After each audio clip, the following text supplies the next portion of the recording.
नमस्कार दोस्तों, आज हम आपको करा रहे हैं देहरादून के प्रसिद्ध 4 सिद्धपीठों में से एक सिद्धपीठ के दर्शन।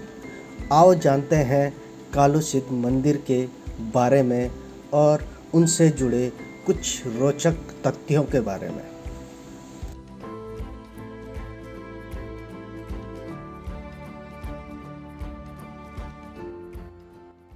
नमस्कार दोस्तों, मैं सुदर्शन कैंत्रा हिलवानी.com में आपका स्वागत करता हूं और आज हम मौजूद हैं देहरादून जनपद के भानीवाला क्षेत्र के कालू वालो सिद्ध मंदिर में। ये यहाँ काफ़ी मान्य भूमियाल के तौर पे हैं। यहाँ के लोग इसे काफ़ी मानते हैं। इसकी मान्यताएं भी काफ़ी लोगों के बीच मान्यताएं भी काफ़ी हैं। लोग यहाँ हर रविवार को कालू सिद्ध मंदिर में पूजा अर्चना के लिए पहुँचते हैं। आज मुझे श्री भगवान दत्तात्रेय जी,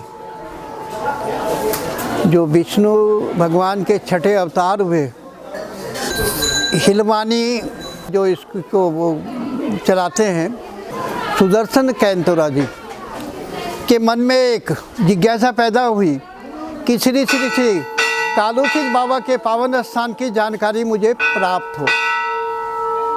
यद्यपि ये पावन स्थान है और इस पावन स्थान की जितनी भी महिमा गुणगान करें वो कम है, लेकिन जो मुझे जानकारी है या जो मुझको अनुभव है वो मैं आपको अपने वाणी द्वारा बताने का प्रयास करूँगा। और मेरा सौभाग्य है कि इस पावन स्थान के बारे में आपके मन में जिज्ञासा पैदा हुई है। भगवान दत्तात्रेय विष्णु भगवान के छठे अवतार हुए, उस समय इनके मन में ये परिकल्पना हुई, एक भगवान का आशीर्वाद इनको प्राप्त हुआ कि भविष्य में सनातन धर्म जो है लोप हो जाएगा। सनातन धर्म जो है इसको देख रेख करने वाला कोई नहीं होगा। लोग जो है अधर्म के तरफ जाएंगे, धर्म का पालन नहीं करने के। उन्होंने संस्कारों को और संस्कृति को, सनातन धर्म को जीवित रखने के लिए भगवान का आशीर्वाद, इनको ब्रह्मा विष्णु महेश का इनका आशीर्वाद प्राप्त हुआ। इनके मन में जिज्ञासा हुई कि 84 शिष्यों को इनके द्वारा दीक्षा दी गई है, जो संपूर्ण भारतवर्ष में है। 4 शिष्य ये देहरादून में है, जो उत्तराखंड की देवभूमि में है। प्राचीन नाम इस स्थान का जो है ठावक सिद्ध या ठावक देवता भी इनको कहते हैं।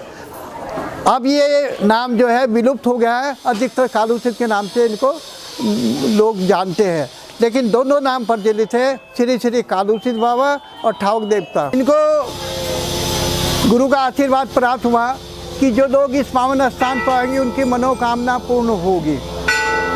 इसमें किसी प्रकार की शंका नहीं है, संदेह नहीं है। आत्मविश्वास और समर्पण की भावना से लोगों ने इन्हें जानने की कोशिश की।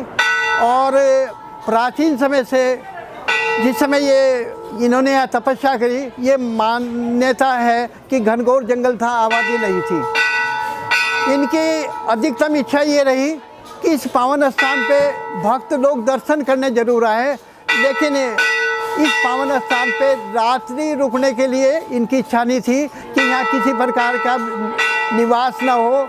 और इसी कारण जो है इन्होंने जो है मंदिर का निर्माण भी नहीं होने दिया था। मंदिर के निर्माण में ये था कि जिस आदमी के द्वारा संकल्प लिया गया था उसके द्वारा मंदिर नहीं बनने दिया। और इस स्थान पे जो है आज भी जो है शिला जो है मौजूद है, जिसकी खुदाई करें वो प्रमाण के रूप में है।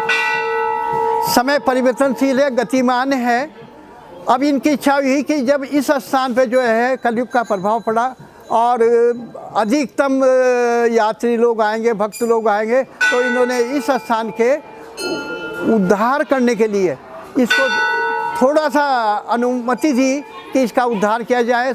और उसके इनके आशीर्वाद से करीबन 35 साल पूर्व धीरे धीरे इन्होंने इसको अपने आशीर्वाद से हमें निर्देश दिया। उस अनुसार इनके आज्ञा का पालन करते हुए इस मंदिर के सुंदर बनाने का प्रयास किया गया।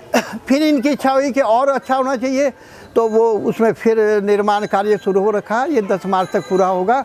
इसके बाद जब ये निर्माण कार्य पूरा हो जाएगा तो भविष्य में जो है फिर ये भव्य मंदिर की भी इनकी इच्छा है। ये देहरादून में 4 सिद्ध है, कालो सिद्ध, लक्ष्मण सिद्ध, मानक सिद्ध, माडो सिद्ध। इस स्थान की यही विशेषता थी कि ये मंदिर नहीं बनाने देते हैं, खुले स्थान में है। लक्ष्मण सिद्ध खुले स्थान में नहीं है, मंदिर है। मानक सिद्ध का भी वही है, माडो सिद्ध का भी वही है। और इसमें एक अंतर ये है कि ये इनका पूजा का स्थान है। समाधि इनकी शांति कुंज हरिद्वार में है। यहाँ रजिस्टर समिति है, समिति प्रदेश लेवल पर है और करीबन 70 भंडारे यहाँ जनता कराती है। मंदिर का वार्षिक भंडारा जून का दूसरा इतवार है। रामायण के पाठ होता है। भंडारा जो है 6:30 और 7 के बीच में शुरू हो जाता है। और सबसे बड़ी वो ये है कि करीबन 40,000 से 60,000 के लोग यहाँ आते हैं। रुद्रप्रयाग है, टिहरी है, पौड़ी है, मध्य प्रदेश, हिमाचल है, पौंटा है, दिल्ली है, हरियाणा है, गुजरात है, अहमदाबाद है। बहुत दूर दूर के यात्री आते हैं। यहाँ तक कि अंतर्राष्ट्रीय स्तर पर जापान और विदेश अनुयायी हैं या जो उत्तराखंड के रहने वाले हैं, जो सेवा में हैं, वो लोग यहाँ वर्ष में आके इनको प्रणाम और पूजा करते हैं। इसमें कोई किसी तरह की कोई शंका नहीं है कि ये वास्तव में ये श्री कालू सिद्ध बाबा का जो पावन स्थान है उत्तराखंड की देवभूमि में अपना विशेष महत्व रखता है। और आज ये जो आसपास के जितना अठोर वाला क्षेत्र है, भानिया वाला है, जो भी है, इन सब भक्तजनों का ये इष्ट देवता है।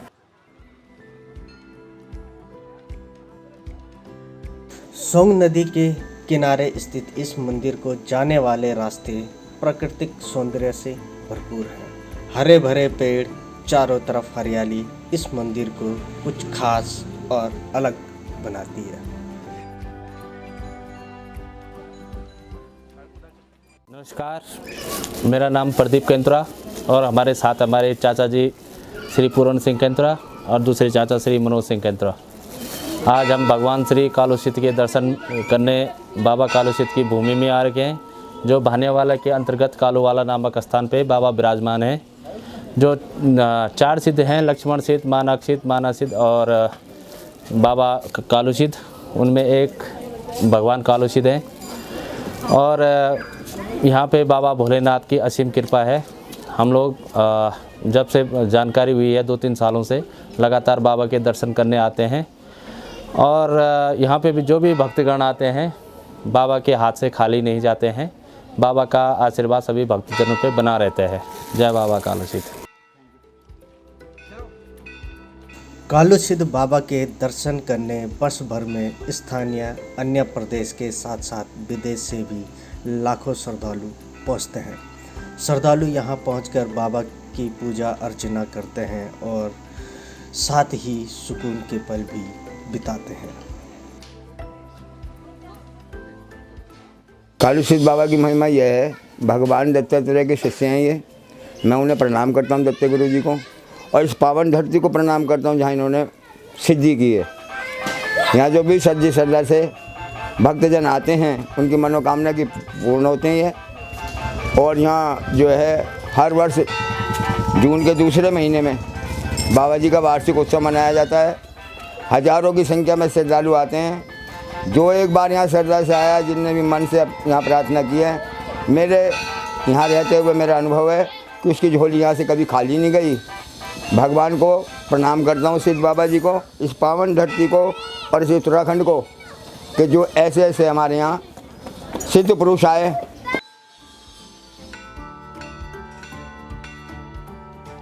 भगवान दत्तात्रेय ने लोक कल्याण के लिए 84 शिष्य बनाए थे। उनके 4 शिष्य देहरादून में आकर बस गए और उन्होंने यहाँ पर बहुत प्रसिद्धि प्राप्त की। और यहाँ पर कालू सिद्ध जी ने त्रेता युग में भगवान शिव शंकर जी की उपासना की थी, इसलिए उन्हें शिव के रूप में भी पूजा जाता है।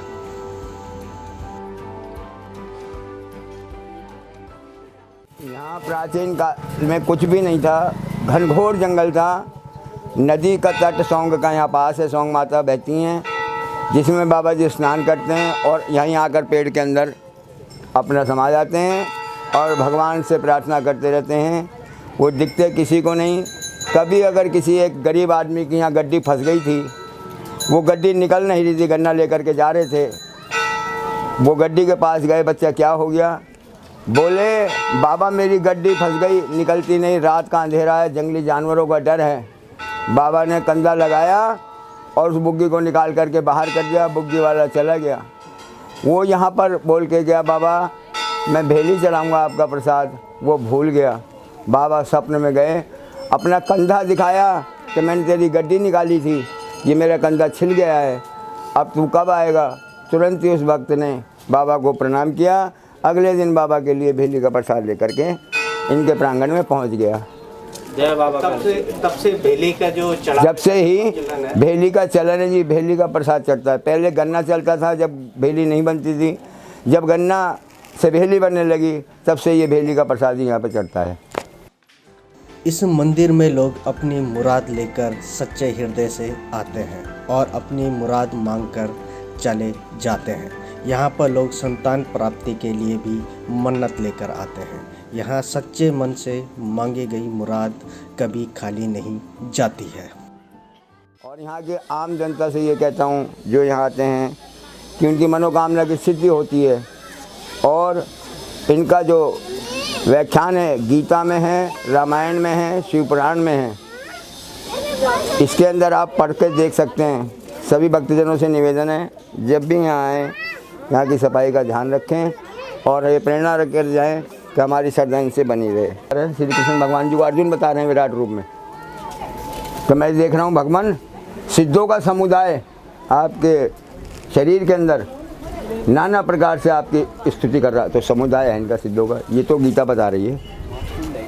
रामायण में जब भगवान राम की शादी हुई तो उसमें भी गए ये, शंकर भगवान की शादी हुई तो उसमें भी गए सिद्ध लोग, श्री कृष्ण भगवान की शादी हुई तो उसमें भी गए सिद्ध लोग। ऐसा वर्णन है इसमें, गीता में है, रामायण में है, शिव पुराण में। ये अध्ययन करने से पता लगता है। बाबू जी नाम श्री कमल सिंह नेगी हैं, मैं यहाँ सेवादार हूँ। सबसे पहले मैं प्रणाम करता हूँ सिद्ध बाबा को कि भक्तजनों से कि जो यहाँ विशेष सफाई का ध्यान रखें। भंडारे हर संडे को भंडारा होता है यहाँ पे जी। आज है भंडारा? ना आज तो फिलहाल तो नहीं है आज। हाँ जी आज का हाँ मैं से समझती थोड़ा दाल चावल का रखते हैं, थोड़ा दाल चावल का रखते हैं, थोड़ा 100 एक आदमी का लगभग जो आते हैं भक्तजन, मौके मिल जाता है प्रसाद सबको। हाँ जी भक्तगण भी करते हैं, भक्तजन ज़्यादा करते हैं यहाँ पे जी। हाँ जी भंडारा काफ़ी करते हैं। और कहाँ से लोग आते हैं यहाँ पे? ये काफ़ी दूर दूर से आते हैं, इसकी तो काफ़ी महिमा है सिद्ध बाबा की, बहुत दूर दूर से लोग आते हैं यहाँ से। सभी भक्तजनों से अनुरोध करता हूँ जो भी लोग यहाँ से आते हैं, देश विदेशों से बाबा के दर्शन करने आते हैं, स्वच्छता का ध्यान रखें। कोई भी शराब या मादक वस्तुओं का सेवन करके कभी बाबा के दरबार में ना आए, क्योंकि बाबा की जितनी बड़ी महिमा है उतना बड़ा बाबा का प्रकोप भी होता है। इसलिए मैं स्थानीय निवासी होने के नाते, एक भक्त होने के नाते सभी लोगों से अनुरोध करता हूँ कृपया बाबा के दर्शन करने ज़रूर आएँ, स्वच्छ मन से आएँ और सफाई का विशेष ध्यान रखें। धन्यवाद। बहुत अच्छा प्रश्न आपके द्वारा पूछा गया। मेरी मान्यता ये है, चाहे ये उत्तराखंड का कोई सा भी स्थान हो, अपने आराध्य देव को पावन रखना हम सबका उत्तरदायी है। हम अपने स्थान को पावन रखेंगे, चाहे ये श्री कालूसित मंदिर हो, बद्रीनाथ हो, केदारनाथ हो या घर का पूजा का स्थान है, कोई भी है। अगर हम उसकी साफ़ सफाई रखेंगे तो हमें, मेरी मान्यता है, मेरा विश्वास है कि आपको पूजा अर्चना करने की आवश्यकता नहीं है। उस पावन स्थान की साफ़ सफाई करने में ही आपको जो फल प्राप्त होता है पूजा का, वो सफाई से प्राप्त हो जाता है। अधिकतर हम भक्त लोगों से ये निवेदन करते हैं कि जब भी आप मंदिर प्रवेश में आए, कम से कम एक तो काला कपड़ा वर्जित है, पूजा में वो वर्जित है। जो लोग आते हैं उनको लहसुन प्याज का भी परित्याग करके यहाँ दर्शन करने के बाद, वो पूजा पाठ करने के बाद ग्रहण करना चाहे तो वो है। दूसरी चीज़ ये कि इस पावन स्थान पर पूजा करने के बाद कम से कम 10 मिनट या 15 मिनट अवश्य बैठें, इस स्थान का आशीर्वाद प्राप्त करें। और इस मंदिर में जो है अधिकतर यहाँ एक ऐसे वो है बिंदु जिसका निराकरण एकदम संभव नहीं है, वो है बंदर। अब मान लिया हमने यहाँ इसकी सफाई की है, 10 मिनट में पेड्डे में चढ़े, उन्होंने जो पत्ते हमने साफ़ करे थे 10 मिनट उन्होंने फिर फैला दिए। ठीक है, आप लोग प्रसाद लेकर आए, आपकी थैली छीन ली, तो हमारा ये सफाई से ज़्यादा महत्व ये है कि जो लोग भगत आ रहे हैं उनकी सुरक्षा बहुत ज़रूरी है। तो उनसे हम ये निवेदन करते हैं कि जो भी आप प्रसाद ले जाते हो या लाते हो छिपा कर लाएँ, ताकि ये बंदर आपको किसी तरह का आतंकवाद न बनाए। ये यहाँ सामने गौशाला खुल गई है, अब यहाँ गाय माता भी आती हैं, उससे भी उनका गौमूत्र वगैरह सारा होता है। तो हमारा ये प्रयास होता है कि जो सिद्ध बाबा का पावन स्थान है, ये जब 10 मार्च के बाद ये इसकी आपको संपूर्ण सफाई मिलेगी, सब कुछ होगी। अब बाह्य क्षेत्र का भी सफाई करने का हमारा नित्य का कार्यक्रम है। सुबह शाम को हम झाड़ू लगाते हैं। यहाँ तक कि मंदिर से 2 किलोमीटर दूर की जो सड़क है, चाहे वो बिड़ासी क्षेत्र की हो या जोली ग्रांट के जंगल के बीच है, उनकी झाड़ी काटना, गड्ढे भरने का काम मैं स्वयं करता हूँ। उसमें किसी की मैं सहायता नहीं लेता हूँ। उसका कारण है, मैं ये सोचता हूँ कि टू व्हीलर से आ रहा है, कहीं गारा है, कीचड़ है, तो मैं खुद पत्थर भरता हूँ, झाड़ी कटान करता हूँ, ताकि मंदिर में आने वाले भक्तों को उनको किसी प्रकार का कष्ट न हो। ये मेरा अपना विश्वास है। लोग मेरे से अनुरोध कहते हैं कि आप दिहाड़ी पे मजदूर लगा लो। मैंने कहा भाई मुझे ये काम नहीं करना, जब तक मेरे में विश्वास है और साहस है, इस कार्य को मैं स्वयं करूँगा। ये जो देव है इसे यहाँ का भूमियाल कहा जाता है। इसे जो पूरा क्षेत्र है भानियावाला, जॉली ग्रांट, ये जो कालूसित क्षेत्र पड़ता है, यहाँ के भूमियाल देव के नाम से जाने और पूजे जाते हैं। यहाँ पे जो प्रसाद भी चढ़ता है वो गुड़ की भेली चढ़ती है। यहाँ का जो मुख्य प्रसाद है गुड़ के तौर पर रहता है। हर रविवार को यहाँ भंडारा भी लगाया जाता है, लोग अपनी तरफ से भी लगाते हैं। मंदिर मंदिर समिति है उसके द्वारा भी यहाँ पे भंडारा आयोजित किया जाता है। तो दोस्तों, कैसी लगी आपको ये जानकारी हमें ज़रूर बताइएगा। चैनल को लाइक कीजिएगा, लिंक शेयर कीजिएगा और चैनल को सब्सक्राइब भी कीजिएगा। अपना सहयोग करें, हमें सपोर्ट करें।